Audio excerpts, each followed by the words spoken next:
So, won't you go ahead and tell us your name, your professional background, and how long you've been in this sovereign movement or freedom fight, as we call it? My name is Niti Bali. I have been standing up for real food, for real health, and the truth um, for a good 20 years already. Mhm. And it became a lot more, it became more prevalent, I guess, in 2009. Okay. So in 2009, my daughter was diagnosed with a CCO neuroblastoma. And then, I mean, you're a mother. If you have something going on with your son or daughter, like, there's nothing more dangerous than a mom doing research, trying to get to the bottom of it. And I Mhm. come from a family of doctors, so that was a pretty deep dive for me. Okay. Well, we're going to get more into that in a little bit. hmm What assembly are you on? on the North Carolina Assembly. And what capacity do you serve on that assembly? Right now, I'm working full time. So for me, I do the podcast with Anna, and so I work on outreach. Mhm. And I host outreach at the food church every month. I do a Zoom outreach for business owners, and I'm focused on farmers and bringing people home to who own land, who think they Mhm. own land, and I'm trying to actually put the land in their hands appropriately. Okay. Now, on your assembly, how does your assembly engage in getting out boots on the ground in the public to bring the message of rescuing them from the sea to the land? Well, I can only speak for myself because there's so many people doing different things on the assembly. But what we're doing is I'm trying to reach everybody as much as I can on Zoom because I know that a lot of folks just can't always make it to the physical meetings. I also offer an in-person conversation. So we do an education that day. It's the first Saturday of every month. And it's been really, really successful, popular, and wonderful. People come actually from all over the state. So I thought that was really fascinating that people would come all the way from the mountains or the shore or Mhm. from hours away. And we do a full 3 hour solid education. And people come, subsequent months and until they become comfortable and feel like their questions are properly answered, they do a lot of research in between. And I find that when they finally decide that they're going to declare, they are very excited and confident Mhm.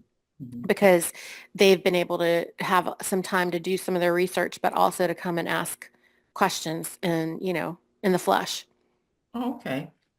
So let's get into 20 years ago and Mm. how this started for you. And this is the reason why I asked you to do this advisory video for us because the topic that I wanted you to speak on is called stepping in your sovereign capacity. Oh, Being, yeah. And you've earned a title that struck my attention. So tell us what that title is and how you earned that title. okay. I think you mean when I was told that I am a self-proclaimed governing body, they said. Yes. So who is they? So I stood up against the USDA, the FDA, and the CDC. All I've been trying to do is to resolve, like what causes cancer, what caused my daughter's cancer, for example. So I can dive deep in that and talk to you for hours about it. But, you know, what I know is that it is the poisoning that's deliberate and intentional of the people by the corporatocracy. And, I think it's very important for people to comprehend that we, the people, are the actual government and that the corporatocracy is a de facto government. And when we say that it's a de facto government, it means that they're just the government by popular belief, not by actual fact. And the Mhm. thing is that people don't comprehend law, but this was something I was having trouble articulating because I didn't know, right? I was just trying to figure out like, why is this happening? Why? But what I did know was jurisdiction. And I always comprehended jurisdiction. What I'm learning now is that the actual details of which jurisdiction I was in was not actually clear to me. But I did know that the jurisdiction of the people stood over the government, the de facto government, because we, the people, are supposed to be the government, right? Mhm. And then the other part was that I wasn't very clear on what and why the corporatocracy was coming up with the decisions to enforce and how they were coming up with these regs that they were trying to enforce because they didn't make any sense. But I've always stood on the fact of if I'm a good guy doing good things for good people and I'm not trying to be a bad guy, you know, then I don't get it. Like, this doesn't make any sense. We're just Mhm. good people trying to do the good things. And, in my situation, I'm trying to save the babies. I learned what was causing harm to the babies. And then other mothers learned about my story. And then they were asking me what we did because we just need our babies to not suffer needlessly. Mhm. Mhm. And Mhm. it's just very simple. And then, once you experience relief, which is all anybody's actually seeking is relief, right? Mhm. So once they experience the relief, then the truths and the facts speak for themselves. Mhm. And Mhm. what I learned was that nature had this all figured out. And, I come from a family of doctors. And so my grandfather was a renowned homeopathic physician. We've always leaned on holistic approaches. And also, um, I don't know, I've just been alive long enough to remember a time when you didn't go to the doctor Mhm. um, for no good reason. Mhm. And nowadays, it's like you're supposed to just go for them to tell you how well you are. This is like the craziest thing I've ever heard in my life because we never did that. That's ridiculous. Mhm. I don't need to doubt that I'm okay if I feel okay. And you don't actually want someone to ever believe that they're not okay because, Mhm. that's putting bad words on somebody the way we grew up. You don't put bad words on people. Mhm. So you have to honor them, Mhm. with praise and love. So that none of that ever made any sense to me. So take me into this self-proclaimed governing body what prompted it with this interaction with the with your job or your business, and when hmm the whoever it was, whatever government agency came into your business and tried to make you do stuff according to the regulations.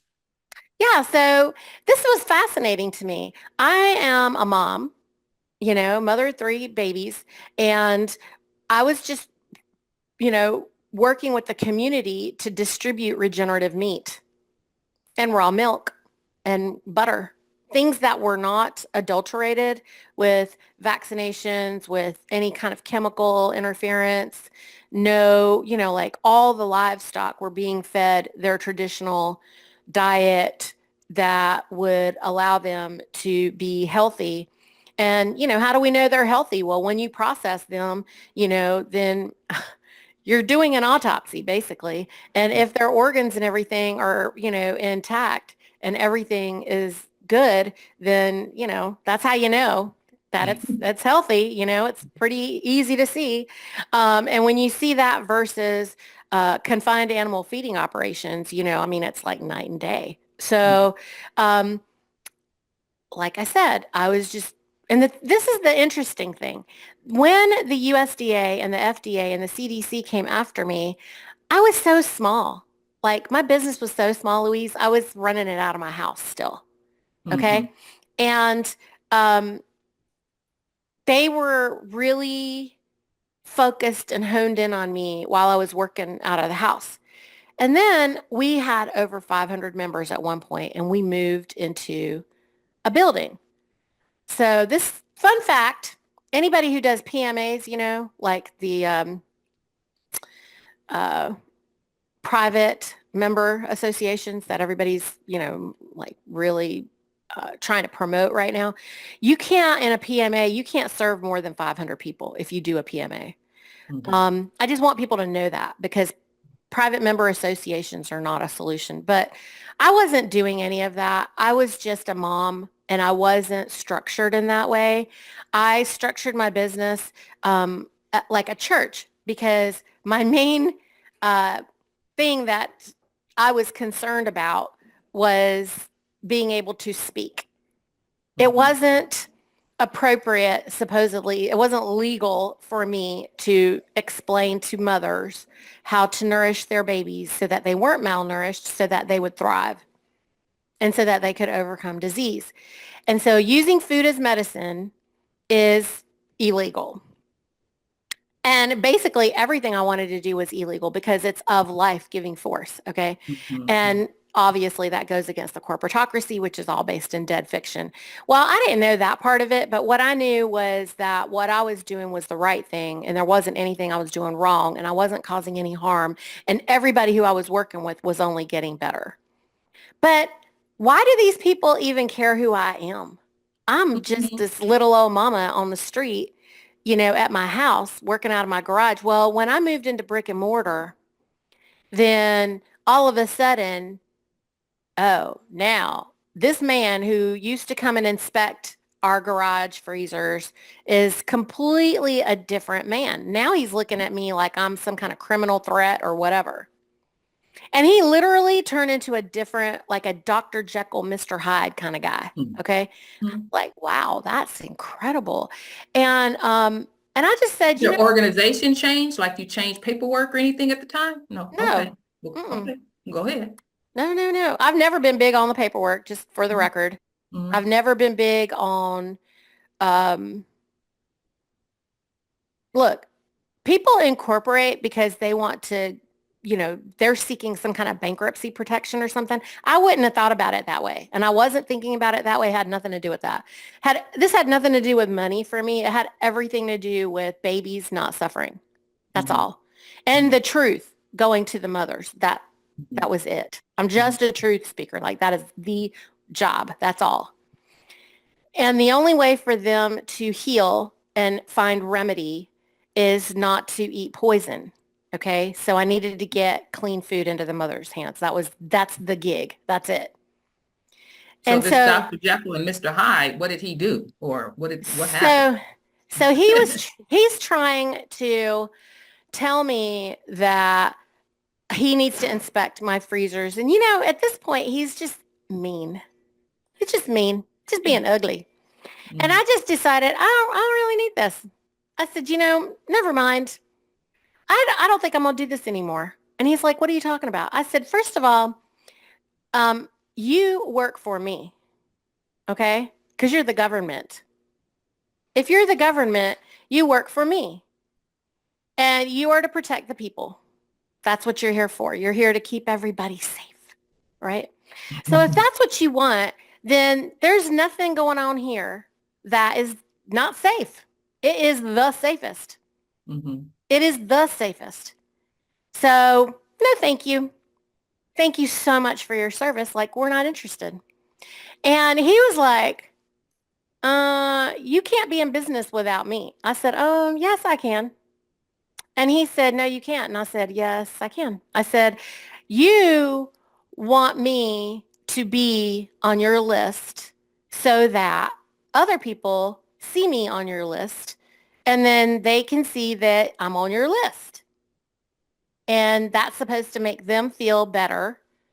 And I just don't need that. Like, I don't need your approval. And the people who I'm working with aren't seeking your approval for them to want to work with me. And Mhm. so, no, I don't need to be on your list. And I don't care. Just take me off your list and then you don't have to care what I'm doing anymore. Because has someone called you? Have you received any complaints? And he's like, well, blah, blah, blah, blah, blah, something. Yeah, I said, listen. I don't understand all those words coming out of your mouth. But Mhm. what I know is that you are outside of your jurisdiction, and I am telling you I am not interested in whatever it is that you want me to do. I'm not interested. Thank you. And bye, you know? And he just looked at me and he's like, um, no, you have to have a meat handler's license. I said, no, I don't. I said, just tell everybody I'm not licensed. And then if they don't want to work with me, then they just won't. Mhm. And if they do want to work with me, they will. And how about I just won't worry about that because I don't need your license for that. And then he was just dumbfounded. Okay, so this was the NCDA, North Carolina Department of Ag. All right. So this guy sends the FDA.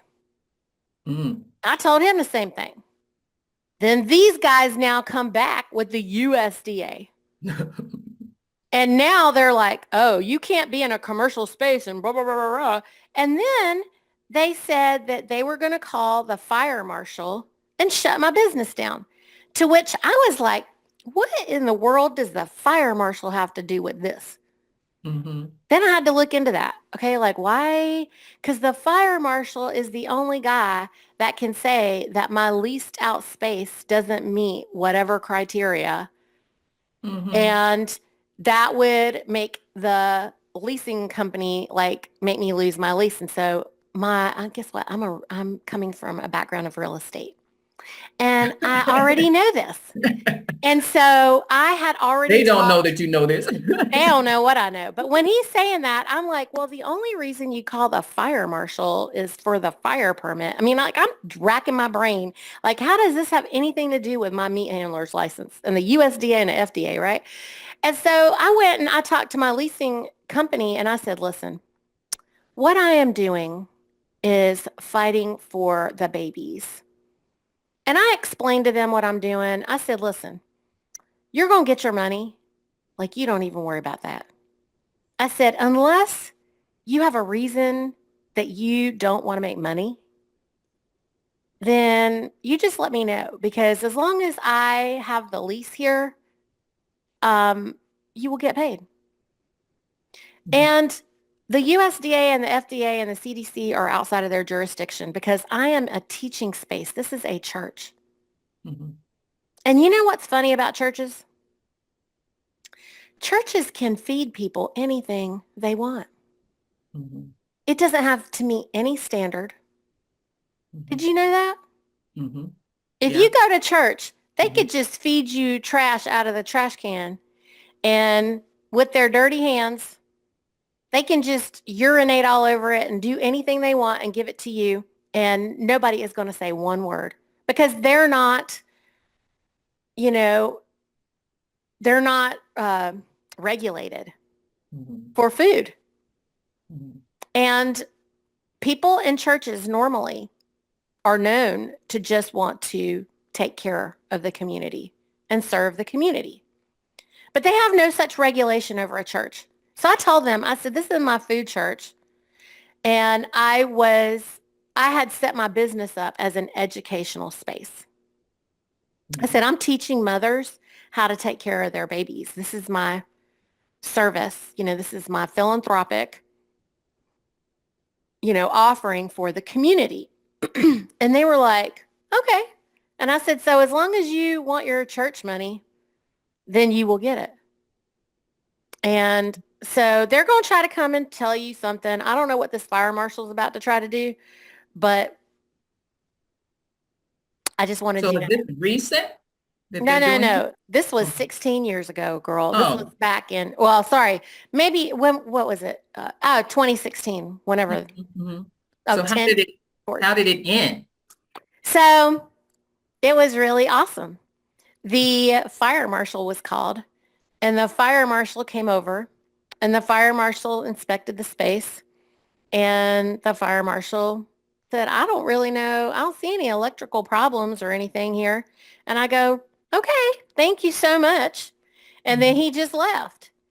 And then my landlord came over and he said, well, the fire marshal said everything was fine. I'm like, I'm sure it is. Well, then the USDA and the FDA, now they brought the CDC with them. And they were just like, well, we heard you selling raw milk. And I said, I don't really understand the words coming out of your mouth. I'm going to need you to put it in writing. Like whatever your problem is with me, I need you to put it in writing because you guys are outside of your jurisdiction. And I just don't understand the words coming out of your mouth. Mm-hmm. We were in a stalemate in my space. They would not leave for over an hour. Louise, this was like 6 guys on one me, intimidation, Mm-hmm. pressure. And I'm just like, are y'all going to leave? Like, I don't understand what's going on here. I think you don't understand. Like, you don't have any business here. And they were like, well, we're making notes. I said, well, you could go make your notes outside. You don't need to make your notes in my place of business. Mm-hmm. And they said, well, you're not meeting the standards for the business. And I said, I need you to go put it in writing, whatever it is that you're trying to say to me, because you are outside of your jurisdiction right now. This went on and on and on. And let me tell you, they are relentless. And I don't have no nice words for these people, like none. Mm-hmm. Then they finally leave after an hour.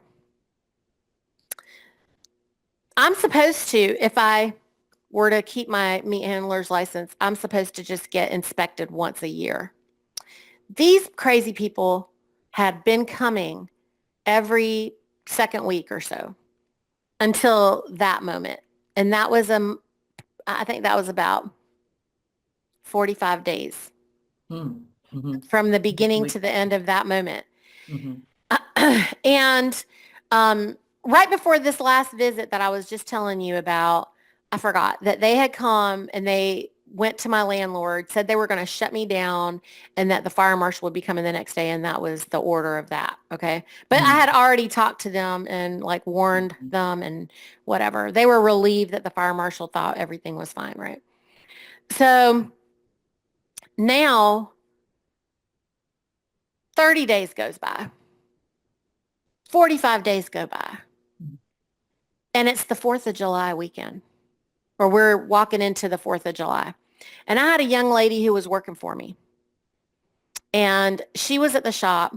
My kids were small then, okay? And so I'm home with the kids, and she was running the shop.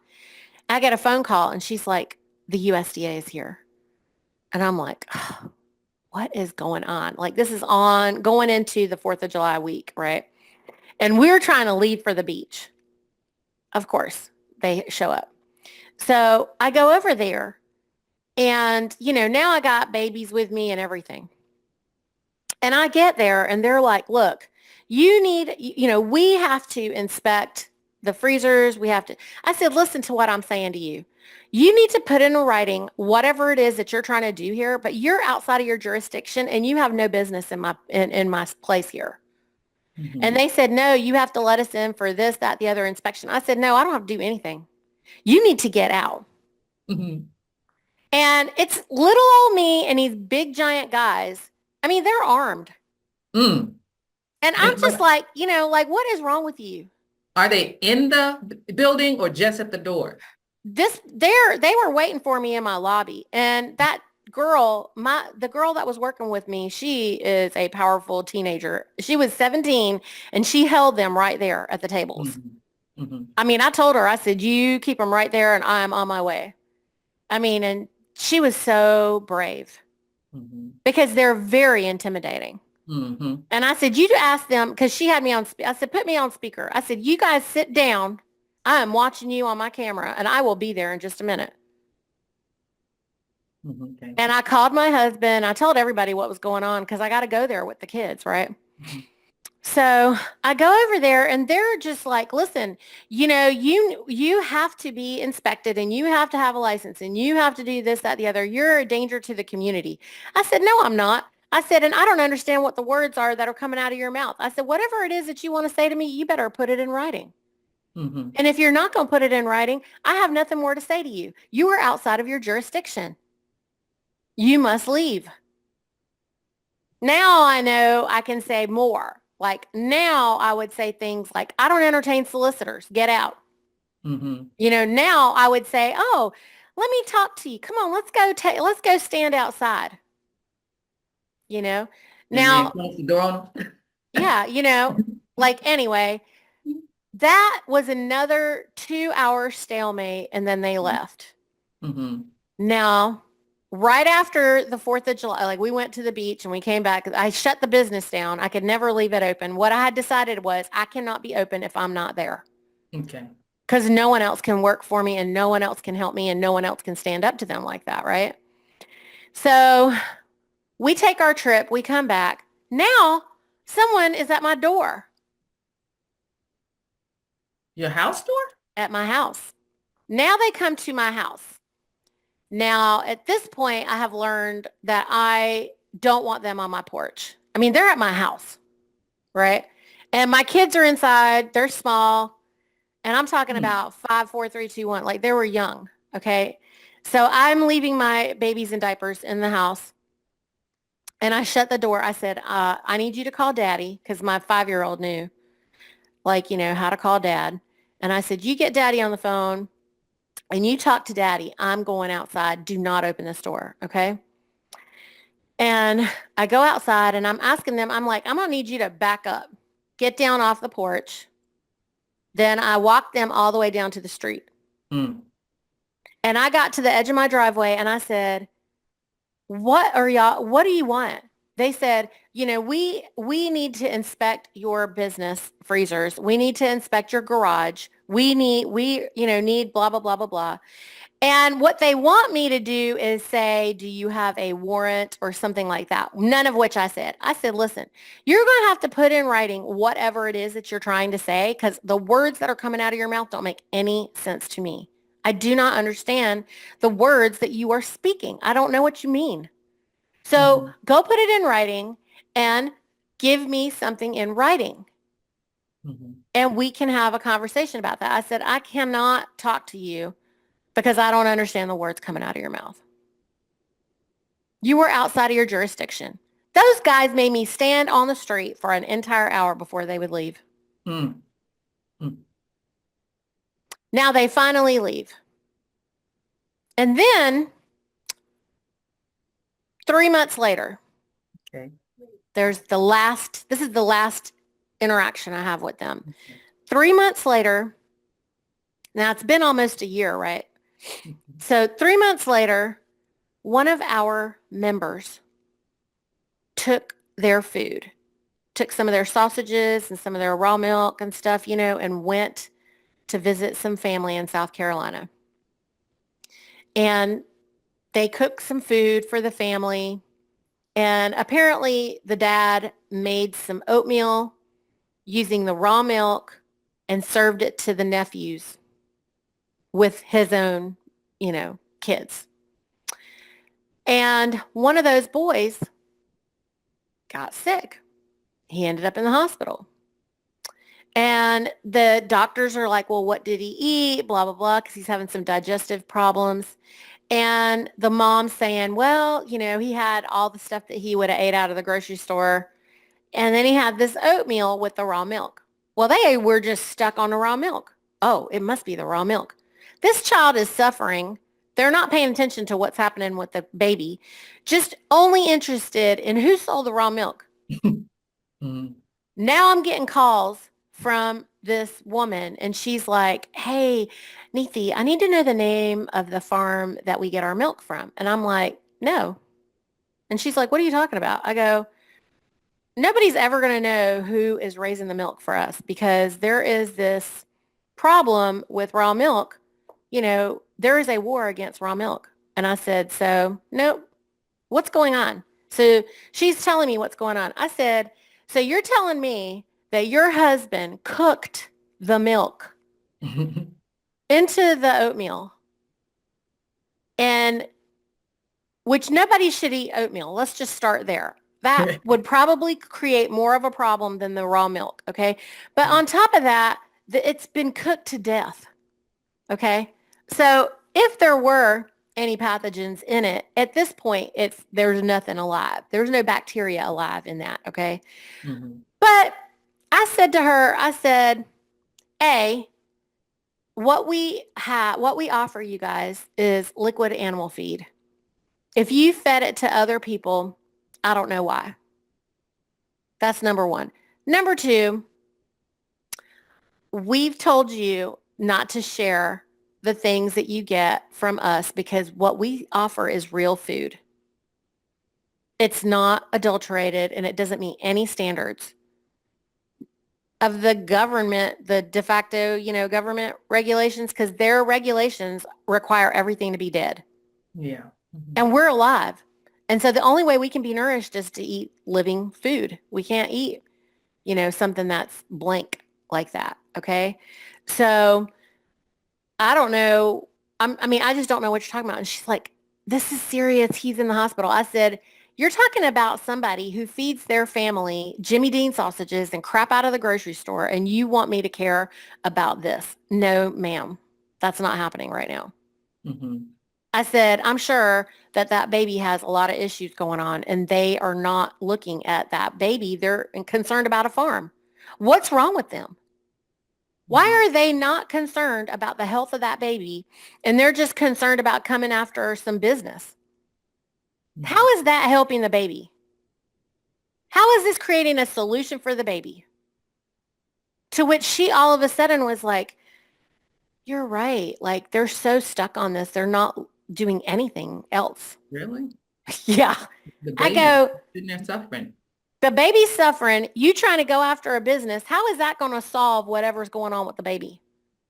It's a distraction. This is nonsense. Yeah, they haven't even proved that it's the milk. They're just going after something. They never prove anything. Mhm. And they don't know how to cure anything, and they don't know how to do anything functional.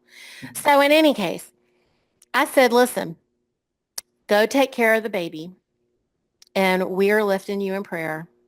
And, you know, don't ever talk to me about this again. Mhm. And I said, if you want, I can close your account. Is that what you would like for me to do? And she was like, no. I said, well, that's my only option. I will either close your account or we will not talk about this anymore. She was like, okay. So now the CDC shows up Mm. at my house. Oh, okay. Mhm. The CDC shows up. You're going to have to open the door, ma'am. I'll meet you right on out there. And I walk them down to the street. At this point, I have my next door neighbor ready to come over and sit with the kids because they've done this now before. Mhm. So I go down there. My neighbor comes over and I'm like, listen, I'm going to tell you the same thing I've told everybody. You need to put whatever you think is the problem here in writing and give me that in writing. If you cannot give it to me in writing, I don't understand the words coming out of your mouth. And you are outside of your jurisdiction. They're like, this is about public safety. Oh, if this is actually about safety and protecting people and whatever, then you will go put it in writing and you will give it to me. Why And do then you think they won't put this in writing for you? because they're 100% outside of their jurisdiction, they need me to contract with them. And I kept telling them how I do not stand under them. I'm not understanding them. Mhm. I Mhm. said, I don't understand the words coming out of your mouth. Mhm. And so again, and every single time it is like they are intimidating. They want to embarrass me in front of my neighbors. I could care less what anybody thinks. I'm going to tell you the only reason that this is the last time that I saw them, okay? Okay. And Mhm. when this happened, they left and about 30 days later, I got something from NCDA. And it said, you know, well, apparently you are a self-proclaimed governing body and blah, blah, blah. And the only regret that I have right now is I did not keep this paper. And I didn't keep this paper because at the time, Louise, I was so offended. Mhm. I was like, care, like I am trying to help and do good. Mhm. I am trying to help moms. Mhm. I'm not bad So because that title at first you felt insulted. I did. I mean, Uh, I felt when they said that to me, they made me feel like I'm a self-proclaimed governing body. Like I am not willing to meet some standard for good, in service to people or something. And now I realize that was an award yes. and I should have kept it. But when they gave it to me, like Framed it. I literally showed it to my husband. I was very upset. I was embarrassed. Hmm. It really was diminishing. Hmm. And I would do anything to get that back. Like I just feel like saying, give me that back, give me that paper back, Yeah, yeah, yeah. But like I at that time I didn't keep it. And I mean, dang, that was the highest That honor was they could validating. ever. Hmm. Hmm. Yeah. And so and what I didn't know, because I didn't know all of the laws of the land and all of these things, I never believed that they weren't going to just maybe still come back. Uh-huh. And when they had given me that, that was my evidence, my confidence. That should have let me know they are never coming back to me. Hmm. And they didn't ever come back. But Hmm. I didn't believe that. I was always like, oh my God, they could just show up at any time. I better watch out. And like even now, I am very vocal. I was always talking about it, like I was, I'm not really a professional podcaster, but I would always have these mini series videos that I was doing because I was just wanting to educate moms. And so I would record all these different things and I was just talking about, this war. They create a war on drugs and a war on raw milk and a war on meat. They need to have a war on wheat because wheat is a bigger drug than it's worse than heroin. It literally causes more cancers than anything. No one knows that. And so does sugar. Like sugar's really not even as bad, like real sugar, not Hmm. monk fruit, not stevia, not all these other plant poisons, because those are more poisonous, okay? And all the chemical sugars like Splenda and all the fake sugars, those are straight poison, all right? But wheat in combination with sweet stuff like that, it is harder to quit than heroin. Hmm. Hmm. Hmm. And most people won't even try. Hmm. And grandmothers are offended everywhere because, what would they ever bake for their grandkids if they couldn't bake them some cookies or cupcakes or something? And so anyway, those things are causing more problems. And anything I'm doing, like the meat, is going to actually heal you. It's going to reverse the disease. Hmm. Hmm. And so they're coming after me because I am like really a bigger threat to their profit margin than anybody else. And they were so worried about little old me Hmm. Hmm. with my 300 to 500 members, Hmm. more than, I mean, can you imagine how powerful that meat and raw milk is, Hmm. that they are concerned about little old me? Right, right. Everybody should wonder about that. So that part right there, Neat, is what I was wanting to get to for people Mm-hmm. to see that Mm-hmm. what you did to actually Yes. earn this badge and what it takes to Yes. earn this badge to be Mm-hmm. self-governing. So I appreciate you bringing that message to us. And anyone who's hearing this, can they call you? Yes, they Okay. should. All right. All right. Well, thanks for being our advisory video presenter today. We appreciate it. Well, thank you. Can I say something? Sure. One last thing. If you are interested in learning about this for your business, then I'm doing Saturday calls at noon. It's being advertised on the PKTF calendar every Saturday, except the first Saturday of the month because we do a live in-person outreach program here. But all the rest of the Saturdays at noon, unless I'm traveling, like I had a wedding and a couple things going on. Sometimes I'll take off.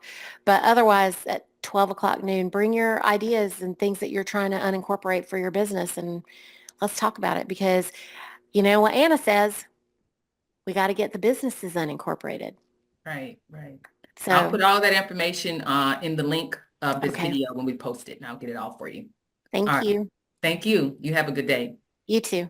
All right, bye-bye. Bye-bye.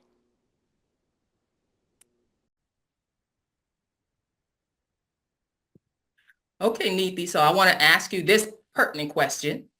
What do you think our state assemblies need to do to be recognized by the de facto as a self-proclaimed self-governing body? Okay, so number one, it's not what I feel or what I think. It is what I have observed on a continuous basis. Okay. So unless they're addressing you, then they don't really care about what we want to say about a specific situation to them. For example, I needed them to address me about the business for me to respond. Or if we're traveling freely, right? Unless they stop us and address us, if we try to get ahead of them and just, you know, declare to them something like, hey, we just wanted to let you know we're here and, whatever. They don't receive that message.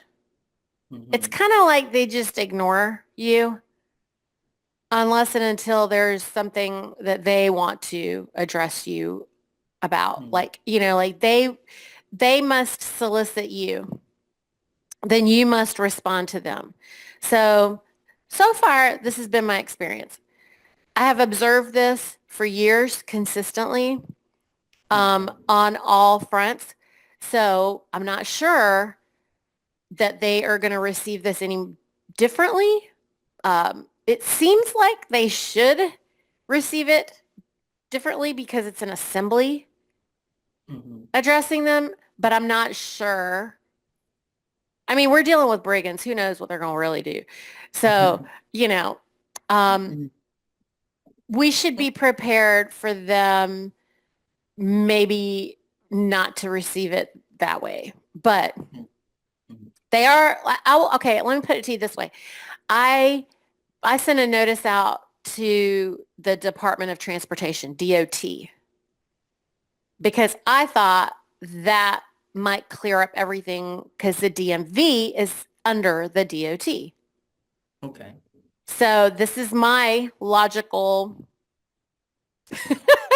thought Okay. process of how I wanted to, like, declare us as traveling freely, right? And the response I got from them was belligerent. It was insulting, whatever. And also them just dismissing, very Did you send dismissive. it? So did you send it personally for yourself or for the assembly? I sent this for our family. So Your family. Okay.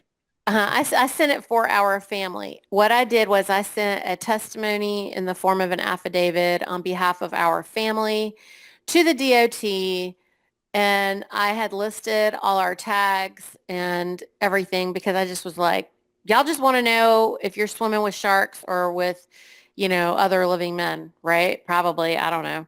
So I just wanted them to be able to know who we are, right? Mhm, To which I got this belligerent, offensive, whatever mhm, response. mhm. But when they ticket us, what I notice is that now, like, they know something's up, right? So they want to try to give us like 10 offenses. Like the charges are crazy. Like it's not one, it's like 9 charges, okay? 6 to 9.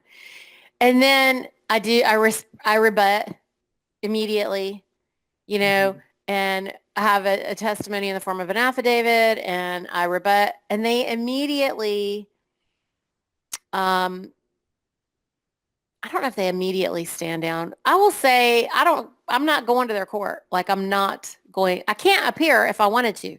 So I'm not going to make Mhm. any effort to do that. And all of the, uh, every, everything that I've addressed in that way, eventually, like not before the court date, but eventually it's discharged. Like it comes off of our whatever, off the record. Okay. So it does work. It Mhm. doesn't look like it worked before the court date. Mhm. Like They're they're trying not to going to, here. Mhm. yeah, they want to know. They just want you to be uncomfortable or whatever. Um, but we can't appear in their court because we're not dead, Mhm. Mhm. So like, I don't know what part of that they don't want to comprehend, but I think that it does get dismissed. So I'm not really sure how they're going to receive the assembly. Like I'm dying to find out. I am dying to find out. I think that before we do that, I would make sure. I don't know about everywhere. I can only speak on what I have observed on North Carolina. And on North Carolina, there's a lot going on. The records aren't properly done. Our assembly is in danger if they were to try to do this and notice and do the things that I'm doing. I've made sure my records are secured a certain way, for my family, and I've done things a specific way, and I recognize and have experienced a difference. Okay. Mhm. If we make sure we do that on on our national, international level, it would be international, right, across all the counties. Um, I think that we'll be successful, Mhm. but I Okay. think that um, there's too much corporate mindset on our assemblies, in my observation, and most people on American soil right now have never been business owners, and they've never actually had to face regulators. Number one, uh, anyone who's offering these licenses and things of that nature.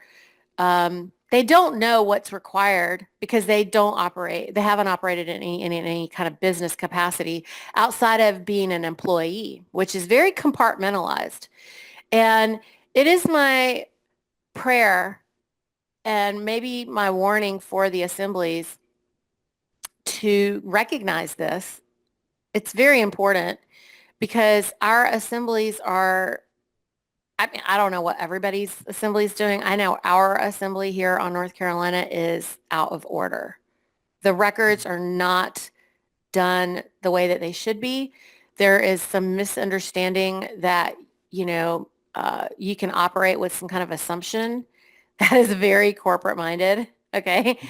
Corporate minded thinking is the law of assumptions. It is not, that is 1,000,000% law merchant, and it is not merchant law. You must have the documentation done properly. You must operate on the facts. And this is something that I know, and I have Mhm. had to face the de facto, and I've won. And I know that you cannot do that while you're guessing. You cannot do that on a prayer. You can't do that on your intentions in the same way. You must have like the documentation, especially because we're representing and speaking for the people. It's not like if you're just only talking for yourself, that can be done one way. But when you are trying to represent a body of people, Mhm. then you cannot do it like that. And it is something that I'm very concerned about, especially Mhm. for our nation. And, everyone on all your nation states, you should be thinking about this um, Mhm.